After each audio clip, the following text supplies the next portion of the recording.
Bonsoir, bienvenue dans cette édition spéciale proposée par la rédaction de TV78. Nous sommes le mercredi 17 mars, voici les titres de cette édition. C'était il y a tout juste un an, la France et les Yvelines se confinaient pour faire face à l'épidémie de Covid-19, une mise en pause qui durera 2 mois au total jusqu'au 11 mai 2020, avant un deuxième confinement plus léger en novembre. Depuis, le couvre-feu a fait également son apparition, retour sur un an de crise sanitaire. Une période difficile à vivre pour tous, avec certains secteurs particulièrement impactés. Les restaurants et bars sont toujours fermés, tout comme les théâtres, salles de spectacle et les cinémas. Et les étudiants également ont subi les conséquences de la pandémie. Invités de cette édition, justement, étudiants, restaurateurs et acteurs du monde culturel.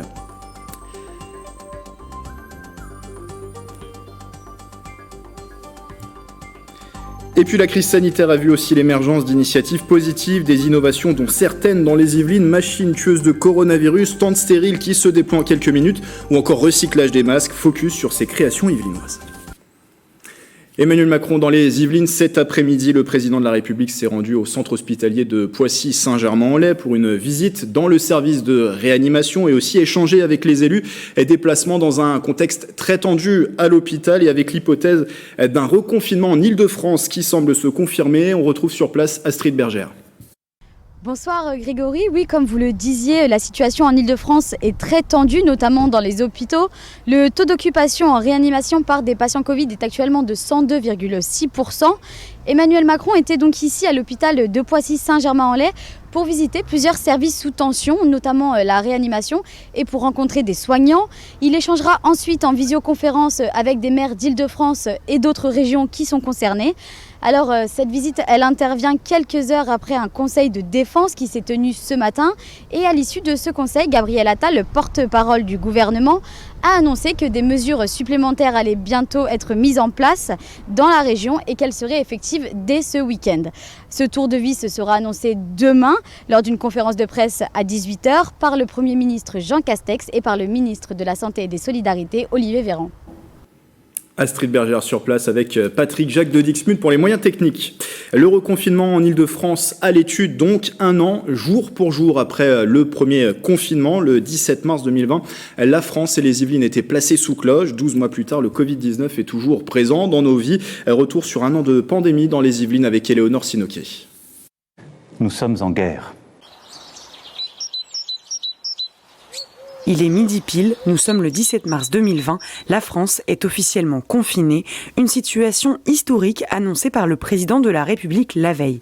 Plus le droit de sortir, sauf pour se soigner, faire ses courses ou aller travailler, une autorisation dérogatoire de sortie fait alors son apparition.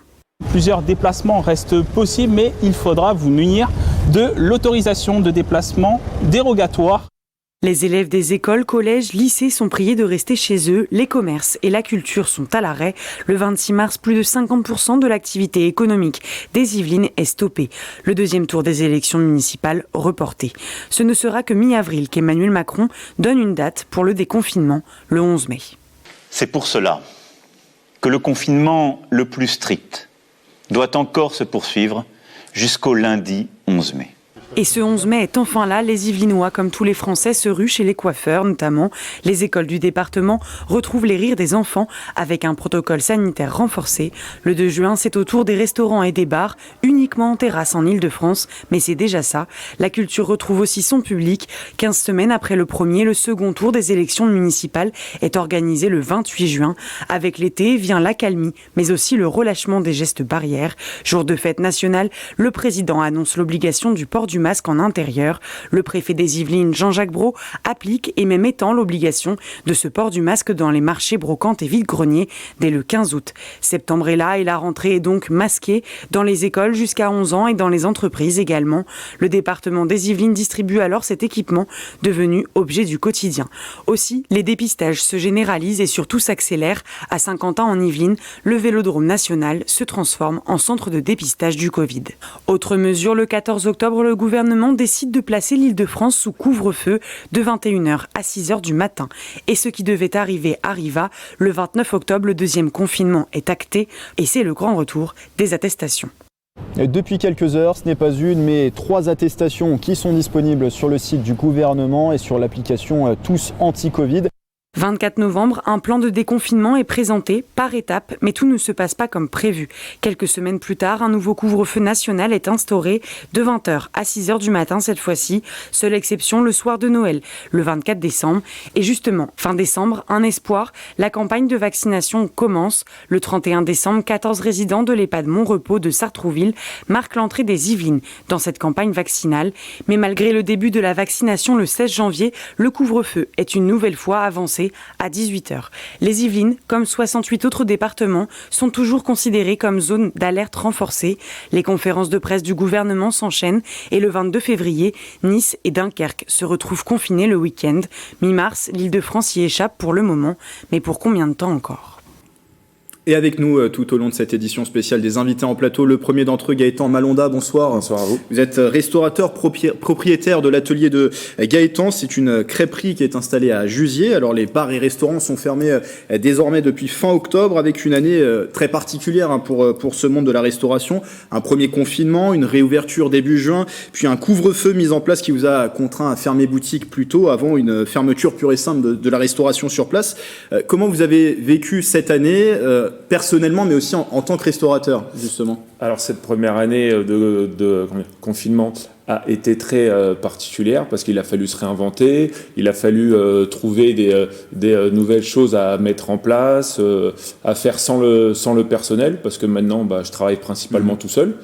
Donc, vous aviez combien de salariés ? On est 8 en tout. 8. On est 8 en tout et maintenant principalement je travaille tout seul dans la cuisine et voilà. Il a fallu se réinventer comme on peut. Une année difficile et de réadaptation, difficile, ouais. On aura l'occasion d'en reparler tout à l'heure. Vous estimiez à octobre une perte de 100 000 euros sur l'année 2020. Ça veut dire qu'en 2021, avec peut-être plus de mois de fermeture encore, ce pourrait être encore plus élevé ? Oui, ça pourrait être encore plus élevé parce qu'on est fermé encore depuis le mois de novembre. Ça continue. Je pense que vu les annonces qui sont prévues demain, ça va continuer. On n'est pas prêt d'ouvrir.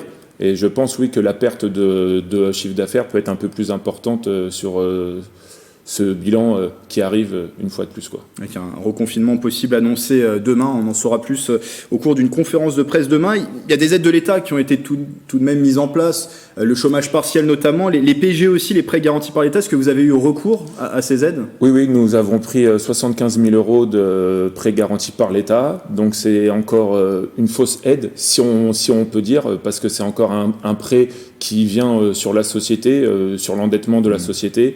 Mais il n'y avait pas le choix. Pour la pérennité de l'entreprise, c'était totalement vital. Et vous avez commencé à le rembourser ? Vous avez reporté encore ? Pas encore. On a pu faire encore un différé d'1 an. On commencera à partir de mai 2022. Avec des perspectives qui ne sont pas forcément bonnes, pas de date de réouverture à ce jour évoquée, même si une rencontre a eu lieu hier entre Alain Griset, le ministre délégué en charge des petites et moyennes entreprises, et les organisations patronales du secteur, avec un plan de réouverture qui a été évoqué en 3 phases, et notamment l'application toujours de ce protocole sanitaire renforcé, mais qui serait encore complété d'un dispositif de traçage de la clientèle au moyen de QR code sur le téléphone. Dit comme ça semble difficile à mettre en place. Ça semble très difficile parce qu'on est restaurateur. Nous ne sommes pas médecins, nous ne sommes pas policiers, nous sommes restaurateurs, c'est la base de notre métier.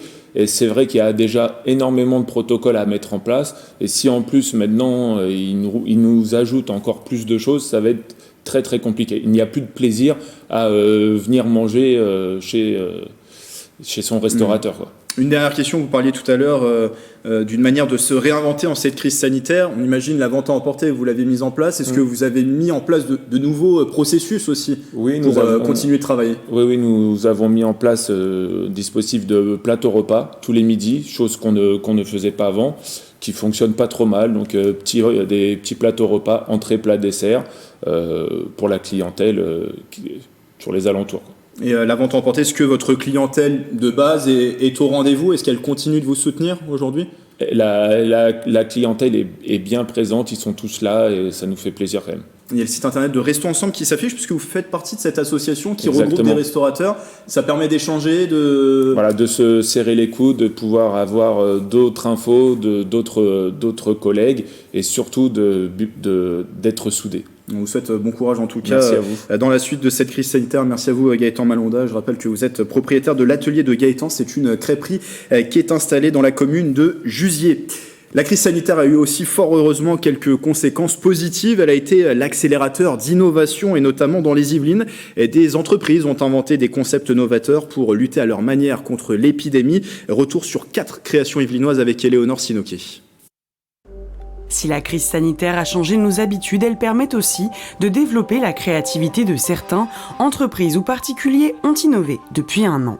C'est le cas d'un jeune étudiant guyancourtois, Léo Merlot. Grâce à son imprimante 3D, il a créé des poignées de porte anti-Covid. Au lieu d'utiliser sa main pour ouvrir la porte, on utilise désormais son bras. Dès la rentrée de septembre 2020, les écoles de Guyancourt en ont été équipées. Un nouveau moyen de ne pas se contaminer, en plus des gestes barrières. Quelques mois plus tard, c'est à Fontenay-le-Fleury qu'une nouvelle innovation voit le jour. L'entreprise Piodrone invente une machine tueuse de Covid grâce à la technologie des UVC. 2 dispositifs, l'un désinfecte les pièces, le second se charge des petits objets. Une technologie intéressante mais qui nécessite des précautions. Les UVC à haute dose peuvent être dangereux pour l'homme. Toujours dans les Yvelines, à Trappes, où la start-up Air Captif utilise la technologie des voiles de surf pour créer une tente ultra légère, déployable n'importe où en 40 minutes et surtout stérile. Une innovation conçue en 8 jours avec l'expertise d'atmosphère contrôlée du groupe Orano de Saint-Quentin en Yvelines. Surnommée la tente Covid, elle a pour objectif d'accueillir des patients positifs ou encore de monter très rapidement un centre de dépistage. Ce fut le cas sur l'autoroute A13 après les fêtes de fin d'année. Autre innovation et pas des moindres, l'entreprise Recnorec, située à Plaisir, a trouvé une solution pour répondre à la problématique du recyclage des masques. Cet accessoire qu'il est désormais obligatoire de porter partout dans les Yvelines, en extérieur comme en intérieur, est laissé 2 semaines à température ambiante pour décontamination. Une expérimentation de ce recyclage novateur a été lancée avec la mairie de Plaisir pendant 3 mois. On parlait tout à l'heure de la fermeture des bars et restaurants. Aujourd'hui encore, les universités n'ont pas rouvert totalement. Également, les établissements peuvent accueillir actuellement partiellement leurs étudiants. On parle de ce sujet des universités avec Julie Lecham, ma nouvelle invitée. Bonsoir. Bonsoir. Vous êtes étudiante en droit et anglais à l'université de Versailles-Saint-Quentin, élue du conseil d'administration, représentante d'Interasso UVSQ. Déjà, comment avez-vous vécu cette année de crise sanitaire? Comment les étudiants en général l'ont-ils vécu entre cours à distance, passage de partiel également à distance? Comment ça s'est passé? C'était effectivement une année extrêmement difficile pour les étudiants qui l'ont vécu très durement, avec parfois l'impression d'être les seuls confinés. Souvent, leurs parents ont des interactions au travers de leurs emplois. Les petits frères et sœurs ont la chance, eux, d'aller au lycée, au collège. Les étudiants ont eu l'impression d'être très marginalisés pendant cette épidémie. D'être peut-être sacrifiés, les sacrifiés de cette crise sanitaire? Oui, d'autant qu'ils étaient très souvent exclus de la communication gouvernementale. Ça a été dur à vivre aussi. En 1 an, la crise sanitaire a aussi creusé les inégalités, beaucoup moins de petits boulots également pour les étudiants, pourtant ô combien important, on le sait, dans les études, si bien que la précarité étudiante a augmenté. On considère aujourd'hui qu'il y a 20% des étudiants qui vivraient sous le seuil de pauvreté. Est-ce que ce constat de l'augmentation de la précarité étudiante, vous le constatez ici à l'université Versailles-Saint-Quentin? Oui, tout à fait. C'est vrai que la précarité s'est grandement accrue. Après, il y a eu des initiatives qui ont été mises en place pour tenter de contrer ce phénomène. Je pense aux épiceries solidaires, l'Agorae. Ce n'est pas assez, oui, mais c'était le maximum qu'on puisse faire. Et l'université a prêté du matériel, financé l'achat de matériel. Malgré tout, il y a énormément d'étudiants qui sont dans une situation financière bien plus compliquée qu'on l'imagine. Vous parlez de l'Agorae. L'Agorae, cette épicerie sociale et solidaire qui est ouverte et gérée par la fédération justement Interasso UVSQ. Elle permet aux étudiants d'accéder à des produits alimentaires et hygiéniques avec un rabais de 20% sur le prix du marché. Le nombre de bénéficiaires, il a augmenté d'étudiants qui fréquentent justement l'Agorae? Oui, il a fallu revoir les critères car ça se fait sur dossier. Il y a plus de bénéficiaires, mais il y a aussi plus de demandes. Donc on a vu une multiplication aussi d'aides par des associations. Notamment le Secours Populaire, on avait les Restos du Cœur également, et puis aussi des entreprises privées. Je pense à Picard qui a effectué des dons au bénéfice de l'Agorae. Oui. Donc la solidarité s'est organisée. Il y a eu aussi des mesures annoncées par le gouvernement. Emmanuel Macron l'avait fait lors d'un déplacement justement à l'université Paris-Saclay. Des repas dans les restaurants universitaires à 1 €. Mise en place également des chèques psy pour accéder à des consultations. C'était des mesures attendues. Est-ce qu'elles allaient assez loin, à votre avis ? Peut-être fallait-il les compléter ? Alors c'est bien, mais non, ce n'est pas assez. Les repas à 1 euro, par exemple, ne bénéficient qu'aux étudiants qui se situent à proximité des Crous, donc marginalisent ceux qui habitent plus loin, potentiellement ceux qui sont encore plus impactés financièrement. Les chèques psy, pareil, 3 consultations. Que fait-on en 3 consultations ? Est-ce qu'on résout le mal-être étudiant qui s'est développé ces derniers mois ? Ça me semble peu. L'aspect psychologique est très important, vous le disiez tout à l'heure. Les étudiants ont eu le sentiment d'être les seuls confinés, de parfois se retrouver seuls dans ce confinement. Bien sûr. Les services de santé universitaire sont débordés. Les psychologues ne sont plus en capacité de gérer tous les appels qu'elles reçoivent. Qu'est-ce que vous demandez aujourd'hui de retourner déjà à l'université peut-être ? Eh bien, on a vu lors de la rentrée de septembre que ça pouvait se faire. L'université n'est pas devenue un cluster géant, contrairement à ce qui semblait être attendu. Maintenant, on voit que certains établissements d'enseignement supérieur sont déjà en présentiel. Je pense aux classes préparatoires, je pense au BTS. Je pense que rien ne justifie le fait que l'université ne le soit pas. Merci Julie Lechat d'être passée en plateau, élue du conseil d'administration de l'université Versailles-Saint-Quentin, représentante de Interasso UVSQ. La culture également est l'une des grandes perdantes depuis maintenant 1 an. Entre confinement, déconfinement et couvre-feu, les artistes ne sont pas beaucoup montés sur scène. Au théâtre de Saint-Quentin en Yvelines, on cherche à s'adapter malgré tout et à vivre aussi. Le reportage de Célia Gatsongo. Depuis 1 an, la crise sanitaire a bouleversé le domaine de la culture. Le théâtre de Saint-Quentin en Yvelines est fermé depuis le 1er novembre pour le public, mais la vie continue à l'extérieur du théâtre. Des artistes mènent des ateliers dans les écoles, mais aussi en milieu hospitalier. Ça a été 15 jours de présence d'une équipe artistique de la chorégraphe Béatrice Massin à l'hôpital pédiatrique de Bullion, où là, elle s'adresse aussi bien au personnel, d'abord aux patients, aux jeunes patients, puisqu'il y a 170 jeunes patients entre 2 et 18 ans, mais aussi bien au personnel encadrant. Début avril, la tournée du spectacle Au nom du père d'Ahmed Madani sera représentée 18 fois dans des collèges et lycées de Rambouillet, Poissy ou encore Guyancourt. À l'intérieur du théâtre, les artistes continuent eux aussi à travailler. Cette semaine, le spectacle Variété, inspiré de Discorama, une émission télé des années 60, devait être joué. Il sera finalement filmé. Plutôt que de faire une captation classique, d'en faire un film de théâtre. Donc on va filmer la pièce, mais aussi d'autres choses un peu autour de la pièce. Et on va faire un genre de film de cette pièce, voilà. Parce que je trouvais important que ce soit aussi une création. Que ce soit pas seulement filmer la pièce telle qu'elle est, mais que nous, on se remette au travail et qu'on puisse inventer des choses nouvelles. De nouvelles adaptations aussi pour les théâtres qui doivent trouver des solutions comme les lives ou les captations pour pouvoir garder un lien avec les spectateurs. Cette période-là nous aura appris aussi à être extrêmement réactifs et à travailler sur ces captations-là. Peut-être une dimension qui manquait au théâtre, mais qui n'est peut-être qu'une dimension complémentaire de cette rencontre réelle entre les publics et les artistes.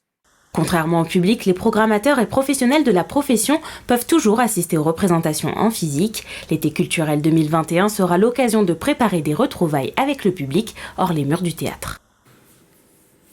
Et j'accueille Christophe Leray en plateau, bonsoir. Bonsoir. Vous êtes scénographe professionnel, président de la Troupe du Crâne, c'est une compagnie saint-quentinoise, pour parler avec vous de culture en ces temps d'épidémie. Déjà, même question pour les précédents invités. Comment vous l'avez vécu, vous, cette année de crise sanitaire avec ce premier confinement qui avait débuté il y a tout juste 1 an ? Une année éprouvante, en dents de scie, avec l'impression véritablement d'un gâchis, parce que quelque part, on sent 1 an plus tard que la culture est toujours sacrifiée. Et donc on ne peut être que solidaire de beaucoup de corps de métier qui souffrent beaucoup en ce moment, oui.